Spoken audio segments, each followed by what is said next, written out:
Greetings, I am Lies. And I am Scandal. And let's play a game together. So, with the dark tone that both of us are having with this right now, this music is just sort of fascinating. It feels a little, what that might term off. to be a little tone deaf. So the thing is what's happening is literally we are being tone deaf because the music in the directorial way of things is indicating what kind of mood this should be. This should be something fun, this should be something charming. The lighting and the framing of the scene, you should have hot guy here who's interested in you. Your friend is going, you need to know how to understand this situation. You know what? It's awesome. A hot guy who is really desirable is interested in you. You now become the babe of high school. Isn't that desirable? Isn't that So great? the game is informing you what the director's intentions are here as far as things go. However, his face looks a little sinister to me, just as guys go.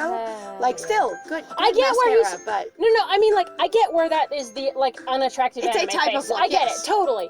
But, especially considering everything else, I'm like, it's just getting more and more uncomfortable to me. I was gonna say, so I'm having a time with this of going, your Especially- indicators from your director or from your framing is going, this is bright and happy, this is friendly, you should have fun with this, and what you are, the reason you're hesitant is because you're overwhelmed by such good things happening to you. Especially in regards to, and I will say this is my cultural exposure of being aware that he is a fucking captain of the football team. Yep. And most guys in sports were always really fucking aggressive. And, I know they were. So my older brother, one of my older brothers, was involved in baseball, and he was extremely violent. And he's like, yeah, like when I've talked to him about it later, he was like, yeah, I was just really angry all the time. And I'm like, dude, you would throw down and beat the shit out of people. Yep. You were so unhappy. And then also, he was really popular. He was one of the hot jocks, basically. And I'm just like, my God, a lot of them are incredibly angry. All right, Holy so shit. He feeds you me a sandwich, and it's delicious. Oh my God, it's OMG, it's tasty. Yay, 5 out of 5 stars on Yelp. because you shoved it in my face, so it has to be good. Can I have a taste too? Please include the real living people as well, dude. Also going to make He sure looks super put out, like I was trying to be romantic with Bern. without you. Except for, honestly, what I was doing was I was testing my ghost interaction powers. I wonder. And seeing if I could make it incorporeal so that she could eat it. I was testing my skills. I wonder how they're gonna do this. Okay, before we get to the next screen, there's a couple of ways this could go. Okay. He goes for it because 2 girls fighting over me, that's fantastic and that's hot and that's appropriate. Okay. And also, or again, going from another angle of him going, no, I won't do that because I'm going to diss on the lower class girl for your female assumed audience, your woman assumed audience, excuse me. I'm so used to fucking saying that. And then 3, also potentially him going, I will, basically reject you because the thing is that... I'm not here to see or hang out with you. Right. I think he's going to go the direction of, no, I was offering it to Bern. Basically, moving his attention back to Bern, going, but I'm only here for Bern. That's the only reason I'd ever sit at this table. There's so many ways to take this. This kind of makes me uncomfortable. And I'm like, Kayla, what's your intention here? Or, again, going the thing of going, it's actually that he will accept her, and that you're supposed to take it as basically a jealous incentive to fight with her. Shit, he doesn't like me as much as I thought he did. And going, is my friend now a rival? She's trying to get his attention now. Oh God. I say, and for me, I'm going, Kayla, if you're, as a person, what's your motivation for doing this? Are you trying to take some of the pressure off Bern? Are you trying to get some attention onto yourself? What is your goal here? Are you trying to field him a little bit because you're like, dude, are you basically I'm really you know uncomfortable? what? That acted like a super intimate gesture, and I know you don't know my friend that well, and even if I think it's great for her status to instead of be that weird girl being stalked by that asshole, she is a wanted by the hot, desirable guy at school, which is a good, step up for her. But by the way, here, give me a bite too. This is a thing between casual people. It's just what everyone does. Yep, she doesn't have to be serious about this. No. And she doesn't know you. I know they're probably gonna go mostly aggressive and tasteless because that's. All right, let's find out, guys. Put in your votes now. Ha! Kayla sounds like an annoyed third wheel. What? We're immediately like, that's this experience. She sounds like an annoyed third wheel, so she's treating this like we're on a date. Oh my God. I'm like I said, I'm sure they're gonna go for the more aggressive route, and I was right. Why am I surprised? This is that is also super, like, hyper-aggressive, like, whoa. Like, Particularly coming out of somebody, again, who literally, my friends, we've already talked about, has just gotten sexually assaulted. and then harassed, and then basically, like, forced more or less into a date, into a kiss, and then had to stay up late so they could actually study because the guy fucking lied to her. And then he's just shown up as if he's entitled to her. Again, exactly like the other guy. Only guy experience right now. And going, she could just be being like, I'm having this experience of, right, of course I'll eat your sandwich because that's what you're telling me to do. And then going, Kayla jumps in and going, oh, that reminds me of like an annoyed third wheel kind of thing. Is that what this is? Right? Or going, I recognize this thing. I'm fine. Oh my god. Oh, wow! That's an experience. Hey, you're still here. Like, I didn't even notice you were still here. Holy Jesus fucking Christ. Also, again, if you're attracted to someone, let's just say he's super attracted and burdened in on it, going, wow, had, instant, light crush, right? And then he goes, wow, you're still here. I would be like, excuse me, that is my friend? You are dissing on my friend. If someone doesn't like my friends... we have already proven, it for is some really, fucking reason, really that Vern's hard. first thought is to go, wow, she sounds like a really annoyed third wheel. I am kind of disgusted. Like, flat out, I am personally disgusted by the entire game. I was already grossed out kind of by the game, and that's fine. This is just not the kind of game for me, and if you want to play stuff like this, that's cool. Please, enjoy yourself. A lot of people in the App Store seem to really enjoy themselves. On the other hand, for me, I'm going... Every time I have tried, or I have been involved with someone, or someone's really hit on me that doesn't get along with my friends, it has been a mess. Because that is the sort of experience you end up with to get you really isolated and really limited and control from your social life, resources, because they basically make you feel bad for liking the people you like and disconnect you slowly from the people you like. My friend has had a shit ton of negging in their life, if you can't tell, and it's been terrible whenever I hear about it. And I'm just like, my friend? It's been an experience. You have had to literally learn that you have been negged for most of your life. So if you guys don't know what negging is, negging really sucks. It's basically a guy sitting there and emotionally manipulating a lot of women, or just a woman who he considers to be a target or somebody that he must have, and he must drag down to his level. It is a verbal behavior in conversation, a conversational pattern, wherein you continually basically take a girl's legs out from under her, like in the social structure of the conversation, by either dismissing her, making her feel insecure, discounting her, that kind of thing. But the funny thing that and I say funny in a morbid way, that I always heard about, like in reference to my friend having these conversations, where sometimes I would watch them happen, literally with partners that she had, and also going like just even stories going, and I just kind of sat there and I'd be like, but you really just had no fucking idea this was what was going on. And actually when I initially started pointing it out, my friend was like, what are you talking about? I'm like, they were fucking trying to tear you apart. They were insulting you. They were totally tearing you apart. And it was weird. And it's one of those things that I don't respond to properly, because I never assume anyone actually is that mean ever. And people go, oh, you're so naive, you're so trusting, you're so sweet. At least that's been my experience with a lot of my life, and it's been ridiculous. Right. But I'm just like, thinking well of people and assuming that they're not behaving like a monster is not a bad trait, in my opinion. No, I don't think. On the other hand, it also can be a very good way to protect yourself, because someone who is attacking you and you don't respond like a victim, they get confused. Yeah, they do. Now, it doesn't mean you attack back or anything, because honestly, being defensive can be a behavior of someone who's used to being a victim. Yeah. But just being confused confuses them. Not that I can control being confused, because that happens organically, going, I just don't know what you're on about. It's been a very funny thing. But it has created a very unusual experience for a lot of people that seem to otherwise know what they're doing a lot. All right. I have to say, though, I am flat out personally disgusted. That is super weird. That doesn't, again, sound like Vern as a character. It sounds like you've written her that, I'm super here with my friend, I'm super on board with my friend, I follow my friend everywhere and do everything with my friend. And then going, okay, what? This is really disappointing. But again, I don't really like most of the characters, and I just... Yeah. He gives a look to Kayla. You know what? I'll go. I'll do something over there. Vern, shit. Crap. I'm still hungry. After Kayla leaves, Ben and I began studying together. In the lunchroom, Yay. over food, during a half-hour lunch period. Great. But as we study, we become the subject of whispers from the other students, because of course we would. Because it's ridiculous, this whole school. This is Because he's talking to no one. He's sitting talking by himself. with no one. Yeah. Yep. And the reason Kayla's a little bit awkward is because she's usually by herself. I'm sorry. You're gonna really have to forgive me. I've just. My friend has just lost it here, and that's okay. We're gonna get through this episode. We're gonna take a nice long break, and we're gonna approach it from a different angle. That's what's fine. gonna happen. All right. I am not offended that my friend is offended. I feel like that is an appropriate reaction, but I'm just gonna go, and I keep on moving. Ta-da! Ta-da! All right. This is just ignore them. But why? Oh. Easier said than done. Ben looks at his watch. Hey, I've got to see Miss Sinclair now. I totally forgot that I have to return the key to the changing room. I'll see you in class, and good luck for the test later.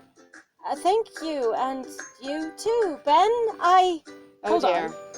He wipes sauce off my cheek and tucks my hair behind my ear. Because I was so disconnected from everything happening, I couldn't even pay attention to what I was doing with my food. I want to be Homer Simpson and disappear into the hedge, because also what I'm personally having is even more of a, it's like, so I like, when I usually hit my limit, I start just kind of being like, I can't push it off enough. I can't make it fun anymore. I hit the fun meter has been broken a little bit. Okay, it's fine.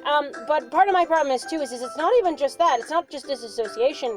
It's also, I've seen this trope before, and what bugs me about it is that it feels very juvenile. Incredibly. It feels like the whole thing of going, you're incapable of keeping yourself clean, and you're not thinking about yourself, and you've literally got sauce on your face, where you again have to have somebody who physically invades your fucking space. Adorable, incapable child. I will take care of you.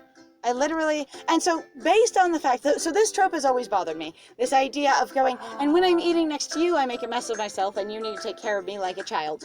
I can get that sometimes you make more errors if you have a super huge crush. Like sometimes you're super nervous next to someone, but I'm not getting that from this setup at all. And the fact that like I don't feel it. Now, if you wrote it in more, like even if you wanted to go the sexual assault route, and then you wanted to go with they rescue me from Jonathan, and then you go with here's Ben, and you want to be like, instantly I feel a connection to him. I feel like I can be safe with him. God, I just want him around me. Like, put it in there and tell your audience what your main character is meant to be feeling. Don't just give them cues and hope they pick it up. Tell them that even if Byrne is deeply distressed, what they're doing is they're putting their distress in this person as a protector, even irrationally, like an irrational rebound of this will fix my pain. And so I'm and also you're the person that came in and stopped that person, and I haven't realized early enough that basically you're also the same way. And I haven't realized it at all. I'm just going, I am safe now.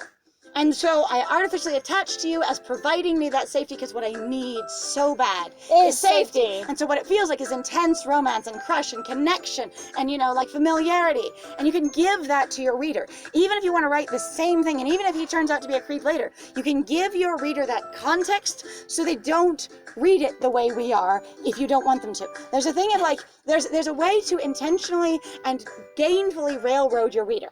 Right. Like, some people say, no, leave it open to the reader's interpretation. Other people are like, nope, hold their hand, do it. And the thing is there's a way to really make it interesting and hold their hand. There's a way to make it fun. There's a way to keep their suspension of disbelief and drag them along through an aggressively fast-paced, hit-by-hit story that says, here's how you feel, here's what happens. See, this is one of those things, though, that I also think is really interesting between the two of us, is that my friend has actually read way more romance books compared to me. But also the person that they were originally with for a really long time, actually, like, their family, would just read romance books. That was the activity to do. His entire family had a hobby, a shared hobby amongst, the men and the women, led, honestly, by his granddad, the patriarch of the family, because they had very much that structure of sharing their romance novels around with each other. And like those ones that you get a subscription to in the mail. Right. Like, they cost $1.25 a piece, romance novels, paperback things, cowboy stories and, barbarian stories. Just whatever, and, your Vikings. The man in the kilt, whatever. It's like all of it, like, his baron such and such, like it's all of the, every possible trope is there. And they just... all very white. And then... oh, God, yes. Okay, except for very, very white. I was going to say, incredibly white, very straight. Very straight, very white. Okay, very, all very of that. Straight, very white. And the thing is, cis-normative white romance, yes. Like, and whoa. so there was that. So thank you for that qualifier, because that's true. Cis-normative heteronormativity. You had a lot of heteronormative, cowboys and, like officers of the law and and if you had anyone exotic, it was like, the sheik across the sea who came to America and is super Americanized now and isn't foreign at all, but is hot and rich. Right? There's just the exotic skin tone that I'm going to refer to in, food tone, like Perhaps terms as food, because basically. I was yeah. like, or he's just really pale. I expected him to be darker. Woo!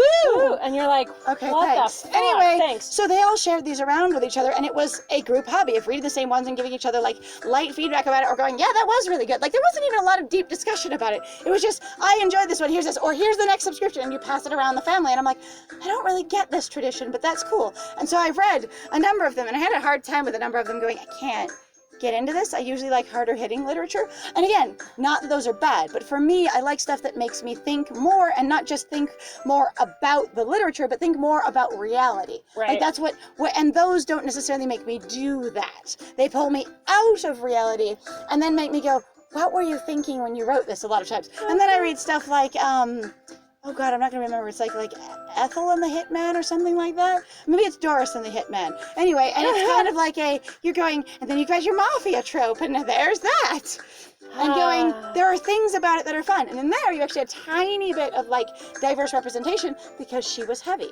Right. Like she was a cook, and she was heavy, and she was still like the. I love the fact though that is considered like, okay, so That's here's a considered nitpick. diverse? That's considered diverse. I know, That's right? actually the thing that I've been angry about As if in reference. people in real life don't have weight variation or size variation at all. But like he even Motherfucker. described her as going, normally, you would describe a woman as, like sexy or voluptuous or whatever, one that was, and he even went through in his head at one point, like the hitman guy, the love interest. Oh God. Of going, normally I would just, you describe women that you're attracted to in such ways. And, ones with bigger frames usually do voluptuous or whatever. He's like, I just want to describe her as comfy. It was really cute. That actually sounds kind of adorable. But A lot again, of the book was very cute between them, but it was so ridiculous and stupid. It was a comedy of errors. However, which I appreciate, but also at the same time too, in reference to that, really fast, of like I've noticed a lot of times where people going, yeah, but it wasn't sexy. And like there is really a huge because you're cute, you're this thing, but you're not sexy. Right? I mean, she beats the hell out of him one time when they have sex, and it's kind of like, what are you doing? Because she was so stressed about everything. It's basically making out and beating him at the same time. And I'm like, what are you doing? And he's kind of like taking it, going, you're clearly upset about all the ridiculous shit that's happened in your life. And I'm like, no, that's called this? abuse. And like just like, smacking. I'm just taking. It's okay. I can handle it. No, that's abuse. Yeah, like that's domestic violence. So many things were super uncomfortable, and then some of it was freaking hilarious. I'm like, author, you are all over the place. Anyway, so blush as he walks away because you are embarrassed at the fact that you were dissociated so hard, and that he pointed it out loudly in front of everyone, and then corrected it for you. Done. I'm so unhappy. It's okay. People keep looking at me even after Ben leaves. Until a group of 3 girls, oh my fucking God! Comes over to the table to be catty and judgy because they're not going to go, hey, Ben, we're totally friends with me. Like, we're this on is also the squad. other thing that makes me so angry about stories like this, especially where they go, my main character or my main female, my main woman character, my main girl character, excuse me again, Jesus fucking Christ. I keep saying that because I'm like, my main she-her character. My main she-her fucking character is incredibly... I'm like, this is all we have. I'm like, you don't like them because this is all you fucking write about them. And also going like, it's not just them. It's all the other characters around them. Everybody goes, you're such an idiot. It's like, you keep having random other women/girl characters showing up and going, God, you're such a bitch. God, you're so entitled. God, this thing, there's that thing or this thing. And all the guys are completely either obsessed with them or basically complete assholes to them. There's no in between. So, the nuance isn't there. Like, everything is basically a competition, a fight, a battle. It's so fucking annoying. So if you take a minute to think about how women are socialized, if you know about that and if you're familiar with it, especially in my experience in America, this is the kind of media that helps shape who they want to be and who they expect to be, little by little. They're not going to believe this entire game, but the more stories you get where all other women are rivals, the more stories you get where all other women are catty, the more stories you get where every other she/her person there is somebody who's going to make your life hard, and you try and live some of these fantasies. Like say you make a really strong romantic connection to a fictional character, and you're just like, that sounds so fucking cool. God, I would love something like that in real life. I'd like the kind of intensity and emotional connection. So then at some point I meet someone and I go, they pull up some of the same romantic chords in me, right? And I love this. And then since they've pulled up that feel that you have attached to this fictional thing, then your friend comes over to talk to you and immediately feel defensive because that was part of the fantasy. Right. Even if it's not the part you attach to, that was part of the fantasy. Even in the fantasies like directed towards men about women, where girls and women, or where she, her people watch them. And they go, I am watching this, and it's directed towards a male audience about men. It's, it's a Harrison Ford action movie, but there's a romance in it.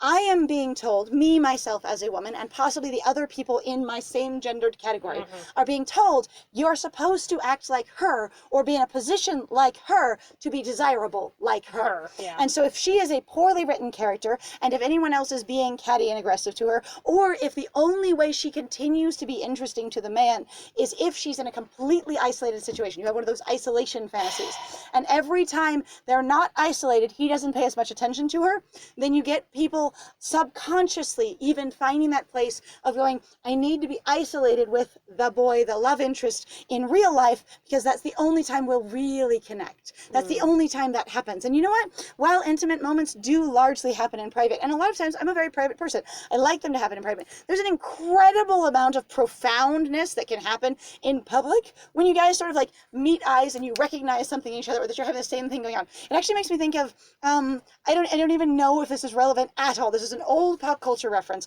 from Beyonce and Jay-Z. They were, I don't know what their relationship status is at all, but they were married for a while, right? They may still be married. It may be awesome.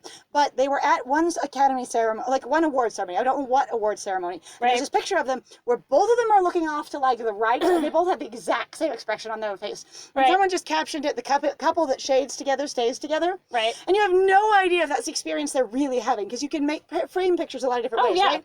But that concept, if that's what was happening, that is a very profound connective moment between them, where they both look at something, have the exact same reaction, and then have that emotional connection together. Even though they're not necessarily completely interacting with each other at all. They're literally just, we both looked at the same time. Like, And then you look back at each other and you're like, feels, mood, that kind of thing. And that kind of connection doesn't have to happen in a void. It doesn't have to happen while you're alone and isolated. You can have all kinds of good connections when you're in social situations. But if the games, one, isolate you, and two, tell you that social situations are dangerous to your relationship, but just by the framing and context of the literature, you will encounter that kind of fear, even irrationally, in yourself over and over again, because that's what your media is socializing you to believe. And if you don't have other examples of it in your real life to counteract it, that's all you get. It's the only information you have until you're able to build something on your own. Right. Well, and that's the thing of like, again, I don't want to give media too much power, because there is that thing. It is made up. But the thing is that until we really can educate ourselves and each other, we do sometimes still struggle with like instances in which we can't tell a difference. I mean, otherwise, why would you laugh at a joke in regard, when it pops up in a show? It's funny. Well, it makes you laugh. It tickles your fun. Why do you cry sometimes in a show where something that's clearly not real? You know it's not. There's a lot of people that do that, but they still cry about it. They still get emotionally attached to it. Because the idea is sad. And the thing is I'm not saying fiction is real, but what I'm saying is if you are largely socialized in your experiences that you want for yourself, or in things that you don't share with other people. Say your family doesn't talk about sex, romance, connection, consent, relationships much at all. Yeah. And they don't have Where really else are you supposed to fucking get And they don't from? have really good examples of them either. Like for me, my mom's been divorced twice and remarried twice. So I'm on my second stepdad, right? And then for my dad, he's been divorced and remarried. My grandparents got divorced on both sides of my parents. There was a lot of turmoil. There were a lot of challenging relationships. I had drug abusers. I had chronic depression. I had bipolarness. I had all kinds of things. My mom is chronically ill with an aggressive seizure disorder and has been my entire life. This is not a pain game at all. I'm not trying to make my life sound bad. This is to give you some context. But that is the kind of family that gave me examples for what relationships should look like and how people handle each other and how people treat each other. And it was full of guest culture and and passive aggressiveness and just people being really terrible to each other without even meaning to be. There weren't any bad people for the most part. They just all couldn't work together because they had no skills to do so. And that's actually a thing that happens a lot. And so the only examples I had were examples of this isn't good. So then you go to look for other places of it. You don't have access to other people's relationships. And so you go to media, you go to fiction, go to, the stuff you're being exposed to socially. No, it was actually one of those things that I remember aggressively hearing about in regards to people like reading, for example, just romance, right? There was one of those things that people would talk about where they were just like, I just go to romance because I like the happy and the fluffy and all this thing. Like that was literally their fucking coping mechanism. mechanism for dealing with how much their life sucked. Okay. They wanted that, but they're going, but I will never be able to have it. And therefore, then a lot of people were never motivated, as far as I could see sometimes, to actually go work their relationship out or stop their relationship that was hurting them. Or because try they to were do just like, something else. I'm trying just to escape so hard and just going, I know it's unrealistic and it will just never happen and I just can't talk about it and I just can't work it out. I'm just going to go read my romance. And it was basically, I felt like in some ways, I'm not saying it's the romance's fault. I'm saying it's this person's behavior where they were choosing to pick this thing over dealing with their experiences because our society wasn't encouraging them or had ever given them the tools or ever said that this was okay to do something else. We create the system. Yeah, and so there's a couple of really short points before we wrap up here, and thank you for being with us for this, because if you've been here this whole time, game has been a springboard for some really heavy conversations. And a lot of our other games, have been more fun overall, but this is still important, This feels a little bit like Yowie Beast Boys in that way, but it's not. Where it's a little bit weighty, and you're going, whoa. And if you haven't seen Yowie Beast Boys and you are here, I recommend you go check out the series. It's not very long.